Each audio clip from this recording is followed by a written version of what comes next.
Comencemos desde el momento en que todo era perfectamente normal. Era una tarde como cualquier otra. Al caer el día, Nancy Guthrie, una mujer mayor, pero todavía muy lúcida e independiente, salió de su casa para cenar en casa de su hija. No era algo inusual, era una rutina familiar. La distancia era corta, solo unos minutos entre dos hogares que siempre habían estado estrechamente conectados. Lo que ocurrió esa noche tampoco fue diferente. Una comida, conversaciones en familia, algunos juegos ligeros, una tarde ordinaria en todo sentido, y fue precisamente esa normalidad lo que hizo que todo lo que vino después resultara tan incomprensible. Nadie en esa habitación tenía razón alguna para pensar que esa noche sería recordada. Todo apuntaba hacia el día siguiente. Una mañana familiar, una rutina conocida, y Nancy regresando a casa, como siempre. Pero entonces, hacia el final de la noche, Nancy fue llevada de regreso a su hogar. El auto partió poco después. Hubo un periodo muy breve, apenas unos minutos,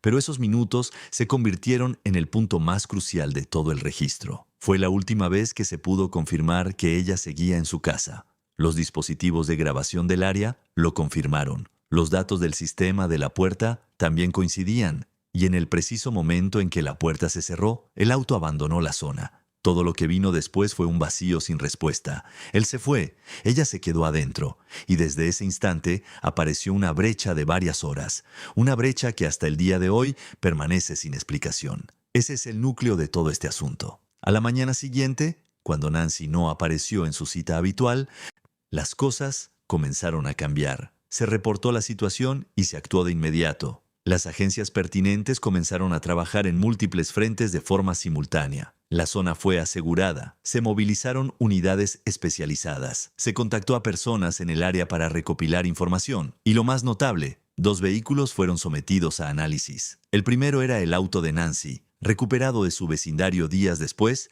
directamente vinculado a la línea de tiempo en su residencia. Con el tiempo, mostró señales de ser devuelto a la familia. El segundo era diferente. Era el auto que había llevado a Nancy a casa aquella última noche. La última noche en que se pudo confirmar su presencia. Ese vehículo también fue retirado para inspección en los días siguientes, pero a diferencia del primero, no regresó. Pasaron más de 2 meses. Y ese auto seguía dentro del sistema de inspección, sin fecha definida, sin información clara sobre su conclusión. Esa diferencia, uno devuelto, el otro retenido, no es un detalle al azar. En los procedimientos investigativos, cuando un elemento es retenido más tiempo que otros, generalmente es una decisión deliberada. No hace falta declararlo abiertamente. Solo sugiere una cosa: algo relacionado con ese auto se considera más importante. Especialmente cuando el tiempo de retención supera con creces la fase técnica de inspección habitual. Eso plantea una pregunta. ¿Qué están buscando dentro de ese vehículo? A mitad de este proceso, un periodista de investigación ofreció una perspectiva más clara sobre el estado del vehículo. Según la información compartida, el auto permanecía en una instalación técnica local, no bajo el control de la familia, sino todavía bajo la autoridad de las agencias. Y lo más importante, estaba siendo reensamblado. 3 palabras simples, pero con un peso enorme, porque cuando un vehículo es inspeccionado a este nivel, no se observa solo el exterior. Se desmonta pieza por pieza, se abren las capas internas. Cada detalle es accedido e inspeccionado de manera sistemática. Y solo cuando todo el proceso está por concluir, se ensambla de nuevo. En otras palabras, el reensamblaje no es el inicio del proceso. Es la señal de que el proceso está llegando a su fin, y aún así, el auto no había sido devuelto. Hubo una razón técnica que requirió aclaración. Durante la extracción de datos, el sistema electrónico del vehículo presentó una falla, lo que requirió reparaciones adicionales antes de poder concluir. Es una explicación plausible, y forma parte de la historia. Pero si todo se detuviera ahí, no sería suficiente, porque las reparaciones siempre tienen un punto final. Las investigaciones, no. Y la forma en que las autoridades hablan de este auto parece ir mucho más allá de una simple reparación. Una observación de alguien con experiencia en estos procesos lo resume así. El objetivo no es la velocidad, sino la certeza. Lo suficientemente sólido como para no dejar espacio para la duda. Eso explica por qué algunas cosas se retienen más tiempo. Este auto es una de ellas.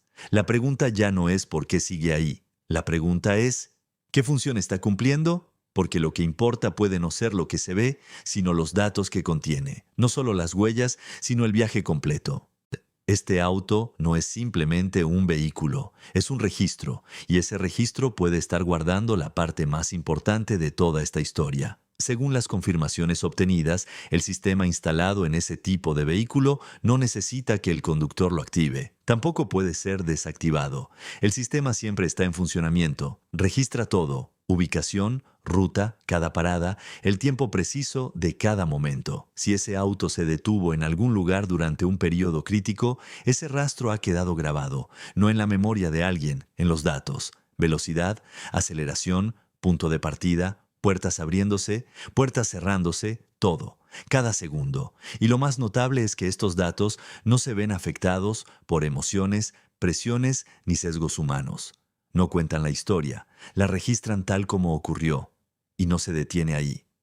El sistema interno también puede registrar conexiones telefónicas, rutas ingresadas, incluso pequeñas interacciones que el usuario puede no notar. Si el vehículo se movió en una dirección específica, esa dirección ha quedado registrada. Y según la confirmación de quienes participaron en el proceso de análisis, toda esa capa de datos ha sido recopilada y procesada ahora. Coloca todo eso dentro del marco temporal crítico de esa noche. Hay 3 puntos de tiempo identificados: no estimaciones, datos provenientes del dispositivo, un punto que muestra una interrupción en el sistema de monitoreo, otro que registra la aparición de movimiento y un tercero que marca una pérdida de conexión.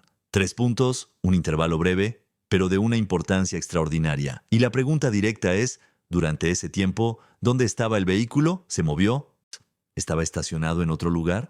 ¿Se registró alguna actividad? Todas esas preguntas tienen respuesta, no en el relato, en los datos. Y lo más importante, esos datos no pueden ser manipulados. Solo existen 2 posibilidades: o el auto estaba ahí o no lo estaba. Y esa respuesta ya existe, simplemente no ha sido hecha pública todavía. Existe un supuesto que ha moldeado silenciosamente casi toda la forma en que se ha percibido esta historia. Rara vez se dice directamente. Ese supuesto es que el auto fue retenido porque podría estar vinculado a la persona que lo conducía. Esta interpretación generó una cadena de especulaciones que empujaron la historia en una dirección determinada, aunque en realidad la persona involucrada fue confirmada, y bastante temprano, como no sospechosa. Pero si miramos desde un ángulo diferente, con los mismos hechos, la historia cambia por completo. ¿Y si los datos del auto no apuntan a responsabilidad, sino que, por el contrario, confirman que esa persona no estuvo involucrada? Si el sistema de grabación muestra que el vehículo no regresó al área después de partir, si muestra que el vehículo permaneció estacionado en otro lugar durante un periodo significativo, entonces su significado sería completamente distinto. En ese caso, el auto ya no es una fuente de duda. Se convierte en una forma de confirmación, un registro en tiempo real, difícil de alterar, difícil de refutar, y eso lleva a un punto importante. La información que viene de personas puede cambiar con el tiempo. Los datos, no. Cuando emerge información suficientemente clara, no solo responde la pregunta, elimina por completo cualquier línea de especulación. Y a veces, ese es el verdadero papel de la evidencia. No solo protege a una persona, la retira completamente del cuadro. Si el sistema de grabación muestra el vehículo en otro lugar, inmóvil durante todo el periodo crítico, eso no solo respalda la explicación, casi cierra esa línea de investigación por completo. Y cuando una línea es eliminada del todo, toda la incertidumbre que la rodeaba desaparece con ella. Es significativo que esta confirmación llegara bastante temprano en la investigación. Se emitió una declaración oficial confirmando que los miembros de la familia no estaban bajo sospecha. Fue un movimiento rápido y decisivo. La pregunta es, ¿qué llevó a esa conclusión tan pronto? Se mencionan muchos factores: cooperación, pruebas necesarias, pero hay otro factor del que se habla menos: los datos del vehículo. Y así esos datos fueron extraídos y analizados antes de emitir la confirmación, podrían ser la base más sólida de esa decisión. Porque a diferencia de un relato, los datos no necesitan interpretación, simplemente muestran lo que ocurrió. Y hay una capa más profunda de significado. Cuando un vehículo demuestra que no estuvo presente en una zona durante un momento crítico, no solo responde quien no estuvo involucrado, involuntariamente resalta lo que permanece: otros vehículos, otros movimientos, elementos que no pertenecen al cuadro original. En otras palabras, crea un vacío en el mapa de la investigación. Y ese vacío ayuda a definir el verdadero objetivo. Lo que es claramente eliminado a menudo ayuda a clarificar lo que permanece sin explicación. Por eso este auto no es un detalle que deba dejarse atrás. Es un punto de referencia. De una línea divisoria, lo que no ocurrió, y desde ahí, lo que sí pudo haber ocurrido. El auto no fue incautado mediante una orden judicial. Fue retirado con consentimiento, las autoridades lo solicitaron. La familia aceptó. Parece una simple formalidad, pero en realidad es una señal, porque en este tipo de proceso, cuando existe evidencia suficientemente clara, no hace falta pedir permiso. Se procede por los canales oficiales obligatorios. La elección de solicitar el consentimiento, en lugar de exigirlo, indica algo importante. Hay razones para examinar el auto, pero no las suficientes para vincularlo a una sospecha concreta. Los resultados de ese proceso no fueron publicados, sin detalles, sin avances públicos inmediatos, y para los expertos eso es normal.